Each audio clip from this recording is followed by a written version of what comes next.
C'est important de pouvoir surveiller sa tension, en particulier si on a un risque de prééclampsie. La tension, c'est la pression dans les artères, mais on utilise le mot tension. Grâce à cette vidéo, vous allez prendre votre tension de façon sûre. Salut Laure, je voudrais prendre ma tension. Tu m'aides? On m'a expliqué mais je me souviens plus de tout et je voudrais bien le faire. Oui, avec plaisir.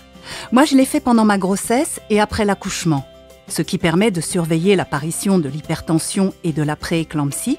Ce sont les chiffres de la tension au repos. La tension est plus haute si tu marches, si tu fais des activités et aussi si tu as mal ou si tu es contrarié. Ça peut arriver bien sûr, mais dans ces cas-là, il vaut mieux attendre 10 minutes et être calme pour prendre sa tension. À chaque fois que possible, c'est mieux aussi de ne pas fumer ni boire du café ou des boissons contenant de la caféine pendant une demi-heure avant la mesure de la tension. Et enfin, de faire pipi avant la mesure. Et alors après, je fais comment? On peut prendre la mesure au poignet ou au bras, ça dépend de l'appareil. Pour prendre la tension de la bonne façon, c'est important de la mesurer à hauteur du cœur. Si c'est une machine au poignet, on met le poignet contre sa poitrine ou encore posé sur une table, ni en bas ni en haut.